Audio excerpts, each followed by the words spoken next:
is explained in the shloka by Kapila Dev to Mata Devhuti.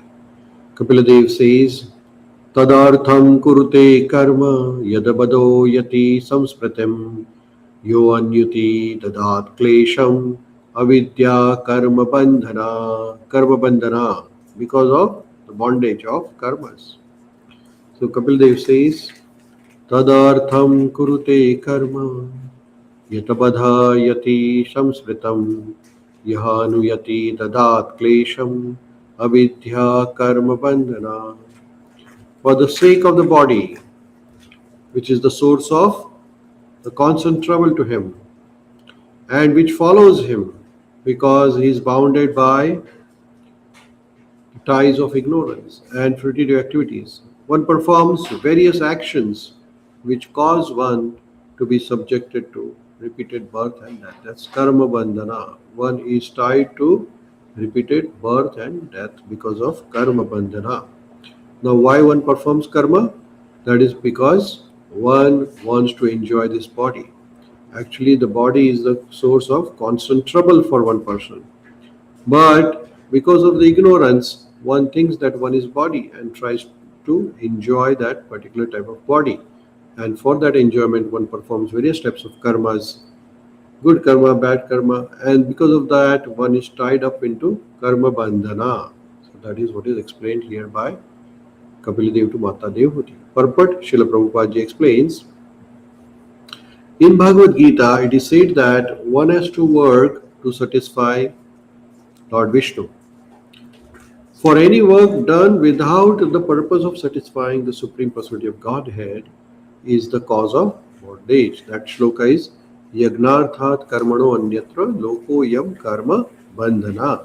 So any work which is done without work done not as a sacrifice to Lord Vishnu or Krishna is the cause of bondage. In the conditioned state, a living entity accepting his body as himself forgets his eternal relationship with Supreme Personality of Godhead and acts on the interest of his body. He takes body as a himself, his bodily expansions like his kinsman and the land from which his body is born is worshipable. In this way, one performs all sorts of misconceived activities, which leads one to perpetual bondage in the repetition of birth and death. So, one who is trapped into this repeated birth and death because of karma bandhana.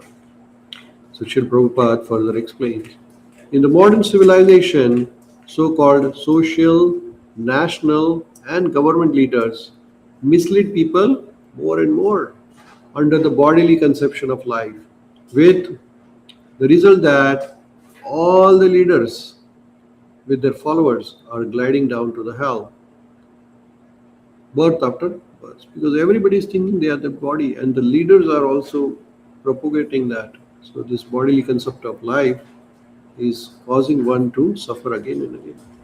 Example is given in Srimad Bhagavatam, Andha yathandher upaniyamana. Prahlad Maharaj says to his colleagues, his friends, when a blind man leads several other blind men, then the result is that all of them fall into ditch. That is what is happening. There are many leaders to lead the ignorant public, but because every one of them is bewildered by the bodily conception of life, there is no peace and prosperity in human society. So-called yogis who perform various bodily acts are also in same category as such ignorant people, because the Hatha Yoga system is specially recommended for the persons who are grossly implicated in bodily conception of life. The conclusion is that as long as one is fixed in bodily conception of life, one has to suffer repeated birth and death. So here Srila Prabhupada very clearly explains that this bodily conception of life is the cause of our repeated suffering, leading us to birth and death. So If we really want to get out of this cycle of birth and death, then we have to do all our karmas as a sacrifice to Lord Vishnu. Yagnarthat karmano anyatra lokoyam karma bandhana tadartham karma kaunteya mukta sangha samachara. So that is why Lord Krishna says to Arjuna that, hey Arjuna, I'm telling you, whatever actions you perform it as a sacrifice, not as a source of your own sense gratification. So we'll pause here. We'll continue reading of Srimad Bhagavatam tomorrow. Grantaraj Srimad Bhagavatam ki jai. Srila Prabhupada ki jai.